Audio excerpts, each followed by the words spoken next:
Hello students, आज की इस वीडियो में मैं आपको बताऊंगा Haryana board class 9 computer science का मॉडल पेपर 2025 के लिए मार्च 2025 में जो आपके पेपर होंगे उनके लिए जो है आपका ये सैम्पल पेपर रहने वाला है। इसी तरीके का जो पेपर है आपको फाइनल एग्जाम में देखने को मिलने वाला है। शुरू करते हैं वीडियो को। मैं हूं अजय और आप देख रहे हैं CCL चैप्टर।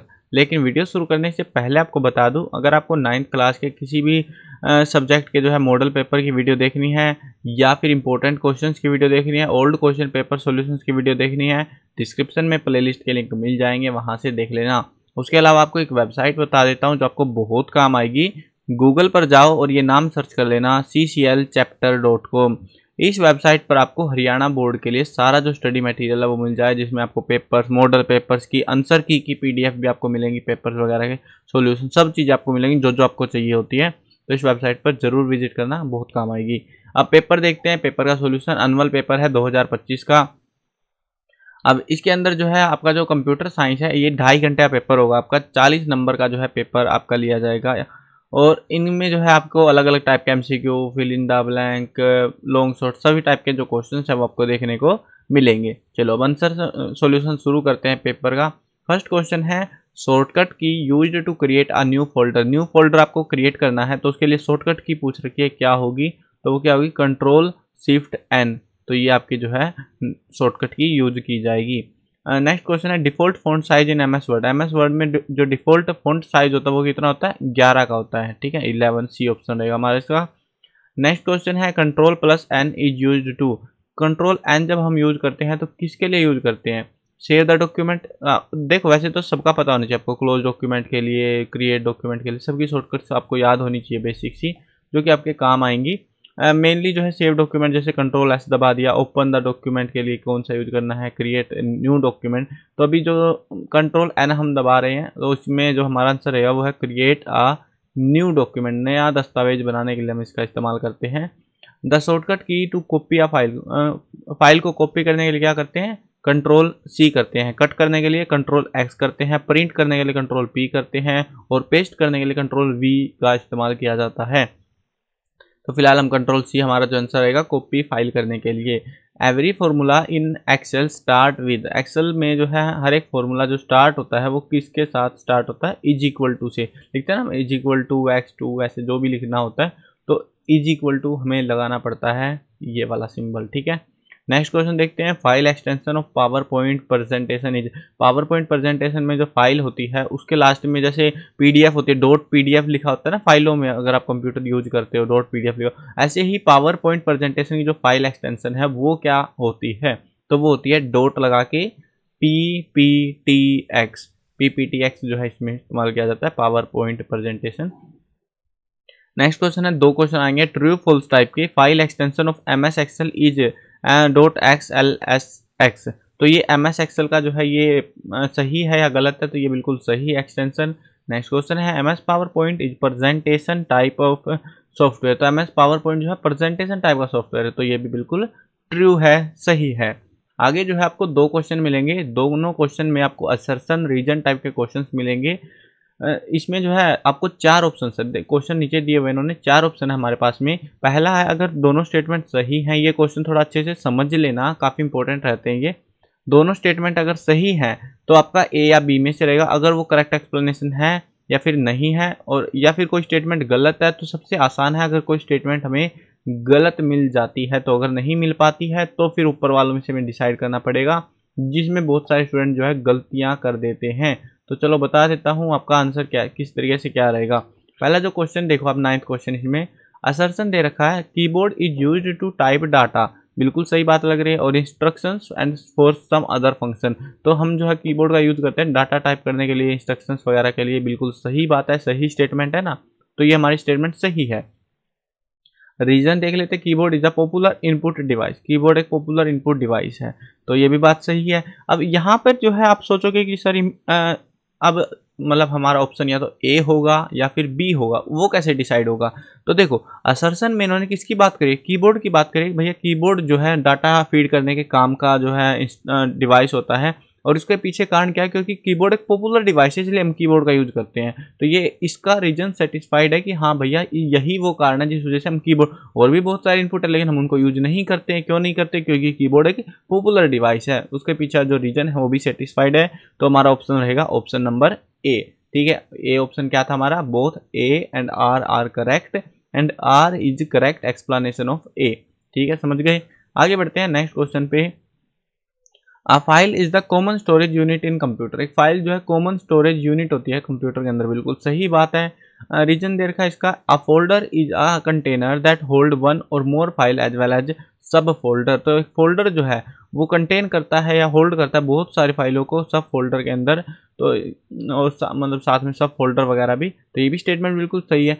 लेकिन यहाँ पर एक चीज़ आप ध्यान दोगे, यहाँ पे इन्होंने क्या कहा, एक फाइल है जो वो कॉमन स्टोरेज यूनिट है। ठीक है भैया, बात सही भी है इनकी। लेकिन अगर हम पूछे कि वो कॉमन स्टोरेज यूनिट क्यों है, क्योंकि हम फोल्डर के अंदर बहुत सारे फोल्डर रख सकते हैं, ये कोई बात थोड़ी हुई, मतलब इसका रीजन थोड़ी है ये दोनों स्टेटमेंट तो सही है लेकिन इसका जो ये रीजन है ये वैलिड नहीं है। तो हमारा ऑप्शन आएगा ऑप्शन बी। समझ गए अब तो, कि मतलब जब उसके जिस चीज़ की हम बात कर रहे हैं, हम यहाँ पे बात कर रहे हैं फाइल के स्टोरेज की, और यहाँ पे फोल्डर में घुस गए ये लोग उठा के मुँह उठा के, तो फोल्डर से मैं क्या लेना देना। भले ही स्टेटमेंट सही थी लेकिन इसका इससे कोई लेना देना नहीं था सर्सन का रीजन से, और इसीलिए हमारा ये ऑप्शन यहाँ पे बी आ जाएगा, यानी कि both A and R are correct and R is not the correct explanation of A. Correct explanation इसकी नहीं है। आगे बढ़ते हैं नेक्स्ट क्वेश्चन पे। आई होप क्लियर हो गए होंगे आपको, वीडियो को रिवाइंड करके देख लेना अगर कंफ्यूज हो गए हो तो। What is slide in M S PowerPoint. M S PowerPoint में स्लाइड होती है। स्लाइड जो है is actual holder of the information in M S PowerPoint, उसको हम स्लाइड बुलाते हैं। What is clip art. Clip art क्या होती है? Clip art is a collection of pre made images that you can use in various documents, तो उसको clip art बुलाया जाता है। ऑपरेटिंग सिस्टम क्या होता है? जैसे विंडो लिनक्स वगैरह होते हैं ना, तो ऑपरेटिंग सिस्टम क्या होता है? एन ऑपरेटिंग सिस्टम, इसको ओएस से डिनोट किया जाता है। Operating system is a program that acts as an interface between the system hardware and the user, यानी कि जो हार्डवेयर है और यूजर है उसको कनेक्ट करने के लिए जो सिस्टम होता है वो ऑपरेटिंग सिस्टम कहते हैं उसको। फुल फॉर्म बतानी है OMR की। OMR की फुल फॉर्म क्या होगी? Optical mark recognition. इसको आप जो है ये जो ज़्यादातर PDF वगैरह का जो रीडर्स वगैरह होते हैं ना वहाँ पे इस्तेमाल होता है। OMR को जो है ना दो तरीके से लिखा जा सकता है, या तो आप इसको बोल लो कि भैया जो है ऑप्टिकल मार्क रिकॉग्नाइजेशन, या फिर आप इसको बोलो ऑप्टिकल मार्क रीडर। ठीक है, पढ़ने वाला। तो दोनों ही फुल फॉर्म आपकी जो है बिल्कुल सही वैलिड मानी जाएंगी। ठीक है ना। आगे बढ़ते हैं अगले क्वेश्चन पे। सेक्शन सी आता है हमारे पास। सेक्शन सी में दो दो नंबर के क्वेश्चन आएंगे। हर एक क्वेश्चन आपको और करके मिलेगा, यानी कि दोनों में से कोई सा एक करना है। अगर आपने दोनों कर दिए तो पहले वाला आंसर चेक किया जाएगा, दूसरे वाले को सीधा काट दिया जाएगा, भले ही सही हो गलत हो। क्वेश्चन देखते हैं। Right application of computer. Computer की हमें एप्लीकेशन बतानी है। कंप्यूटर की एप्लीकेशन जैसे banking, education, business, health care, entertainment, military purposes वगैरह बहुत सारी जगह पे कंप्यूटर इस्तेमाल होता है। Define keyboard input device. Keyboard के बारे में बताना। कीबोर्ड इनपुट डिवाइस के बारे में, a keyboard is an input device that allow you to type letter, number and symbol in your computer. A standard keyboard has 104 keys, 104 key होती हैं। Every keyboard has a variety of keys with unique functions. Define printer, या फिर कह लो output device. इसको printer को define करना है हमें। तो प्रिंटर जो है एक हार्डवेयर आउटपुट डिवाइस होता है that is used to generate hard copy and print any document. A document can be any type such as the text file, image or the combination of both. There are different type of printer. Nowadays two different type of printers are commonly used, which are inkjet and laser printer. दो type के printer जो है आजकल इस्तेमाल हो रहे हैं। पहले जो है सिंपल वाले थे, इंकजेट वाले, मतलब इंकजेट वाले होते हैं इंक से जो प्रिंट होता है। लेजर वाले होते हैं जो 3D मॉडलिंग और कटिंग वगैरह होती है ना, वहाँ पे भी वो भी प्रिंटर ही होते हैं, तो वो अलग पर्पसेज में इस्तेमाल होते हैं। नेक्स्ट क्वेश्चन देखते हैं। Different between RAM and ROM. RAM और रोम के बीच में आपको डिफरेंस बताना है। देखो रैम की फुल फॉर्म सबको पता है, रैंडम एक्सेस मेमोरी। रोम यानी रीड ओनली मेमोरी। अब रैम जो है एक टेम्परेरी मेमोरी होती है, इसमें जो भी डाटा होता है टेम्परेरी टाइम के लिए स्टोर होता है। रोम जो है एक हार्ड ड्राइव या वो होती है, मतलब परमानेंट मेमोरी होती है हमारी ये। रैम जो है इसमें जो है इसका जो डाटा है वो चेंज किया जा सकता है, डिलीट भी किया जा सकता है। रोम के अंदर हम राइट कर सकते हैं, ठीक है ना, या डिलीट कर सकते हैं, इसमें थोड़ा सा डिफरेंस होता है। रैम जो है एक वोलेटाइल मेमोरी, अप डाउन बहुत चलती है, लेकिन स्पीड बहुत होती है इसकी। रोम जो है कि नॉन वोलेटाइल मेमोरी है, वो स्टेबल रहती है। तो इंस्ट्रक्शन जो है are written into RAM at the time of execution. Instruction जो है उसी टाइम लिखते हैं जब हमें कोई सॉफ्टवेयर या रन करना होता है, जबकि इसमें जो है पहले ही लिखी जा चुकी होती है। Instruction are written into the ROM at manufacturing time, जब बनती है उसी टाइम पे लिख दी जाती हैं वो चीज़ें। चलो ये थे हमारे मेन डिफरेंस। आपको जो है 2 नंबर में 3 डिफरेंस याद कर लेने हैं जो भी आपको याद करने हो। Write steps to create folder in window 2010। Window 2010 के अंदर जो है आपको फोल्डर क्रिएट करने के लिए आपको स्टेप्स बताने। सबसे पहले आपको open location where you want to create folder, वो लोकेशन खोल लेनी है।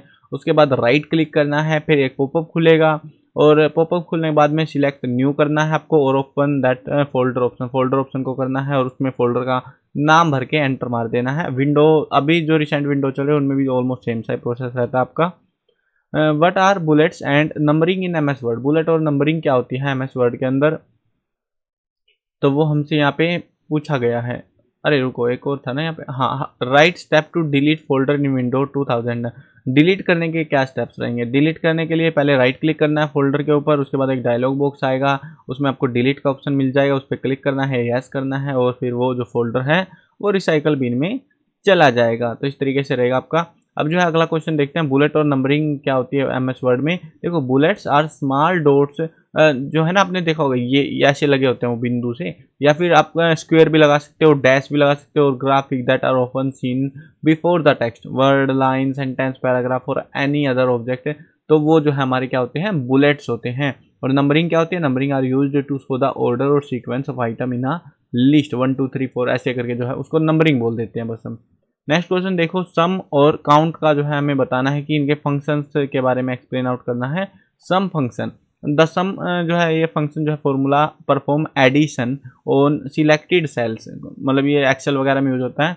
तो इसमें जो है ना आप एक पार्टिकुलर सेल को जो है सम कर सकते हो, जोड़ सकते हो। मतलब कि जैसे आपको जो है सम करना है कौन सी सेल का, A2 सेल को जो है आपको A10 सेल से जोड़ना है, ठीक है, या A9 से जोड़ना है, तो आप जो है वहाँ पे इस तरीके से लिख सकते हो कि A2 A10 को जोड़ सम कर दो, इस तरीके से आप बता सकते हो।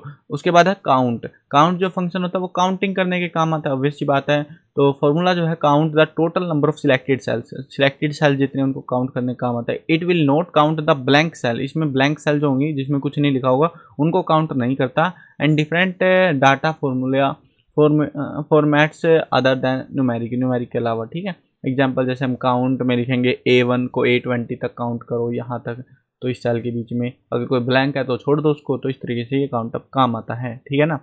आगे बढ़ते हैं, वर्कशीट और वर्कबुक में को डिफाइन करना है MS एक्सेल के अंदर। देखो, worksheet a single spreadsheet page जो होता है उसको वर्कशीट बुलाते हैं। वर्कबुक होता है कलेक्शन ऑफ वर्कशीट, उसको हम जो है एक सिंगल फाइल के अंदर जब बहुत सारी वर्कशीट आ जाती है उसको हम वर्कबुक बुला देते हैं। What is MS power point? MS power point क्या है? MS PowerPoint is a powerful, easy to use presentation graphic software program that allow you to create a professional looking electronic slide shows। Slide show यानी कि images जो slide होती रहती है वो चीज़ें। It can display text, table, chart, graphic and media in the slides. हम इसमें कुछ बहुत सारी चीज़ें जो है दिखा सकते हैं। नेक्स्ट जो सेक्शन है अभी आएगा बड़े बड़े क्वेश्चन आपके सेक्शन डी के अंदर। Explain block diagram of computer. Computer का जो है ब्लॉक डायग्राम आपको एक्सप्लेन आउट करना है। ब्लॉक डायग्राम के अंदर जो है आपको पूरा बताना है कि किस तरीके से होता है। यहाँ पे बेसिकली आपको डायग्राम भी छापना पड़ेगा जिसके अंदर आप जो है आंसर की से आप अच्छे से देख सकते हो इस चीज़ को। इनपुट डिवाइस इधर होता है, इनपुट यूनिट कह लो। उसके बाद में यहाँ पे CPU होता है। उसके बाद में हमें जो है आउटपुट दिखता है। इसके अंदर जो है CPU के अंदर अरिथमेटिक और लॉजिकल यूनिट होती है, कंट्रोल यूनिट होती है, मेमोरी यूनिट होती है, ये सारी चीज़ें इसके अंदर कंबाइन होती हैं। और फिर जो है हमें इनपुट को CPU को भेजते हैं और CPU हमें आउटपुट दिखाता है। इसके अंदर में वो सारी चीज़ें बतानी पड़ेंगी क्या क्या होता है। जैसे इनपुट डिवाइस, इनपुट यूनिट हो गई, तो input unit take all the data received by the computer.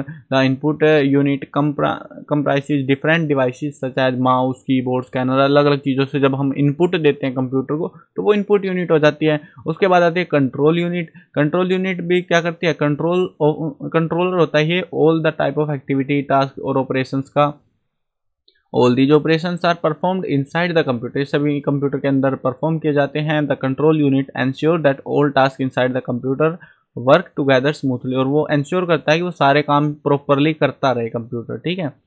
और कोऑर्डिनेशन बनाता है इनपुट और आउटपुट यूनिट्स के बीच में। उसके बाद आती है अर्थमेटिक लॉजिक यूनिट, ALU बोलते हैं जिसको। तो the arithmetic logic unit is the comprise of two term, arithmetic और लॉजिक, ये दो चीज़ों से मिलकर बनता है। ALU is where the actual calculation happen, ALU helps the computer add number subtract वगैरह, वो चीज़ें मतलब मैथ वाला जो काम होता है वो करने काम आता है। उसके बाद आती है memory unit. The memory unit क्या करती है, store all the data that has to be processed और हैज़ बीन प्रोसेस्ड, जो भी हो रहा है उसको जो है स्टोर करने का काम करती है। ये टेम्परेरी स्टोर होता है रैम के अंदर।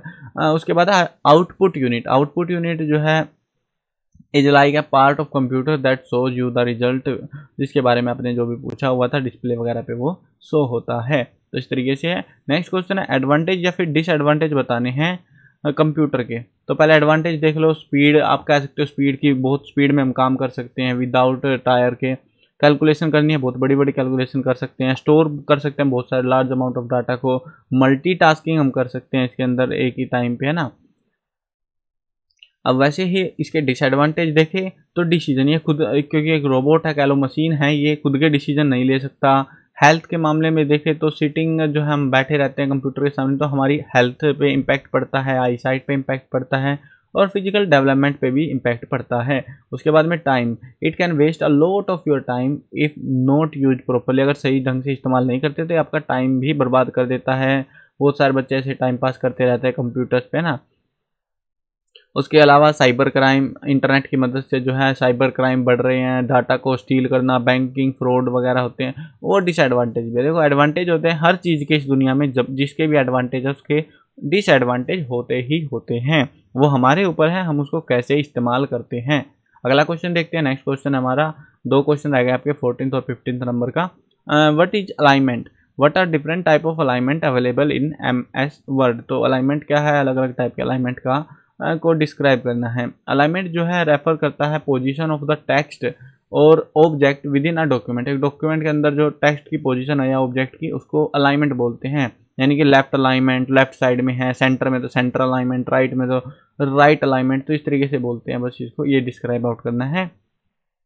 उसके अलावा एक और अलाइनमेंट होता है जस्टिफाइड अलाइनमेंट। ये जो अलाइनमेंट है, text along both the left and right margin of the document, ये लेफ्ट और राइट दोनों में करता है। और creating straight edge on both side, दोनों साइड में बराबर। जैसे आप बुक्स देखे होंगे ना, दोनों साइड में आपने कभी ध्यान दिया हो, बुक्स के अंदर उठा के देखना, इधर से भी प्रॉपर है, पूरा भरी हुई लाइन एक सीध में ना ये वाली, और इधर से भी एक सीध में मिलेगी। दोनों साइड जब एक सीध में मिलती है उसको जस्टिफाइड अलाइनमेंट बोलते हैं। मतलब वो अपने आप स्पेस मैनेज कर लेता है। ये बुक्स वगैरह में ज़्यादा इस्तेमाल होता है, तो ये चीज़ है, ठीक है। What is font group in MS word, explain any 4 formatting option available in it. Font group क्या होता है MS वर्ड में, और 4 फॉर्मेटिंग ऑप्शन के बारे में भी डिस्क्राइब करना है। देखो माइक्रोसॉफ्ट वर्ड के अंदर जो है फॉन्ट ग्रुप एक set of formatting option located on home tab of the ribbon. Ribbon के जो है होम टैब पर जो देखते हो ना, जब वर्ड को खोलते हो ऊपर वो बनता है, उसको रिबन बोलते हैं। तो वहाँ पर जो है होम टैब का एक ऑप्शन होता है, वहाँ पर जो है ये अवेलेबल होता है। These option allow user to change the appearance of text, text के अपीयरेंस बदलने का काम आता है। इसमें जो है फ़ॉन्ट टाइप होता है, किस टाइप का फ़ॉन्ट चाहिए, मतलब कि Arial, Helvetica, Calibri, Roman Catholic, time new वगैरह वगैरह बहुत सारे होते हैं। उसके अलावा होता है इसमें फ़ॉन्ट साइज़। फ़ॉन्ट साइज़ के अंदर आप फ़ॉन्ट का साइज़ छोटा बड़ा कर सकते हो। डिफ़ॉल्टली 11 होता है, तो उसको 12, 13, 14, 18, 19 कितना करना है वो बढ़ा सकते हो।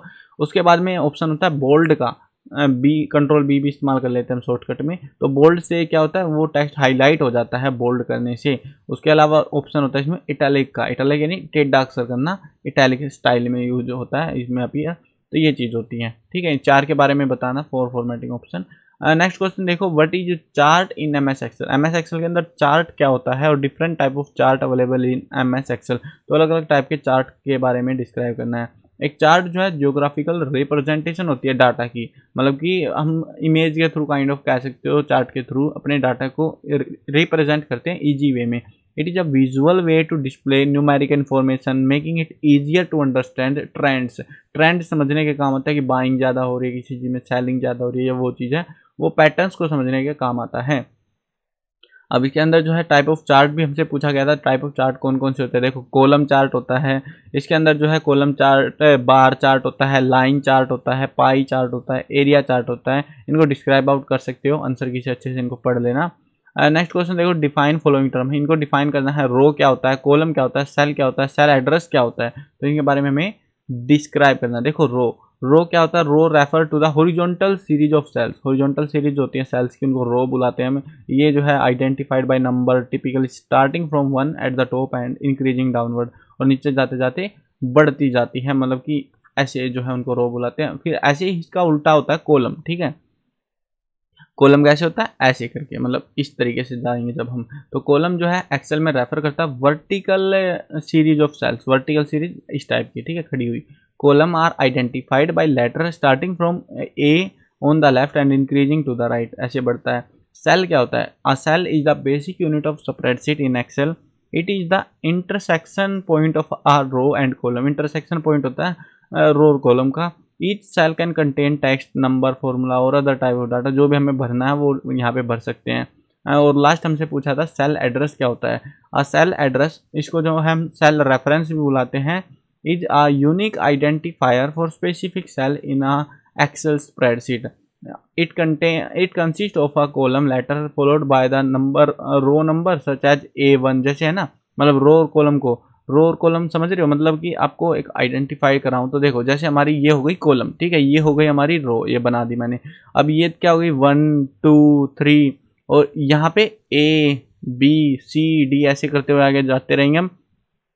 अब इसमें मान लो हमें ये वाला जो है सेल एड्रेस है, इसको कैसे हाईलाइट करेंगे हम, इसमें जो है हम पहले कॉलम काउंट करेंगे B, और यहाँ से 2, तो B2 अगर आप कुछ भी फॉर्मूले में यूज करना है B2, ये पार्टिकुलर सेल उठ जाएगी वहाँ से, और इसके बिहाफ पर वो पूरा प्रोसेस करेगा डाटा। तो इस तरीके से अगर ये वाली चाहिए हमको तो C3 इस तरीके से जो है ये नंबरिंग बनती है, उसको सेल एड्रेस बुलाया जाता है। आई होप आपको क्लियर हो गया होगा पेपर। आंसर की जो है वेबसाइट पे मिल जाएगी www.cclchapter.com। नीचे जो है स्क्रॉल भी चल रहा था काफ़ी देर से वेबसाइट के नाम का, तो उसको भी आप वापस रिवाइंड करके थोड़ा देख सकते हो, नाम से आपको आइडिया लग जाएगा। और सर्च करके वहाँ पे हरियाणा बोर्ड का एक मेन्यू मिलेगा स्पेशली, उसके अंदर आपको सारा स्टडी मटेरियल मिलेगा, इंपॉर्टेंट क्वेश्चन आपको मिल जाएंगे, 2025 वाले लेटेस्ट मिलते हैं बिल्कुल वहाँ पे, MCQs वगैरह सब कुछ है प्रैक्टिस करने के लिए। पुराने पेपर्स आपको मिल जाएंगे, 2016-17 से लेके अब तक के सारे पेपर मिलेंगे आपको, और उसके अलावा मॉडल पेपर्स मिल जाएंगे आंसर की के साथ में, आपको बुक्स के सॉल्यूशन मिल जाएंगे, सब कुछ है जो जो आपको चाहिए होता है। तो विजिट जरूर कर लेना और अपने दोस्तों को भी बता देना, ठीक है। और हाँ, चैनल पर नए हो तो सब्सक्राइब भी कर लेना, क्योंकि इस चैनल पर भी आपको एग्जाम की पूरी तैयारी कराई जाएगी, ठीक है। मिलते हैं नई वीडियो में, बाय बाय।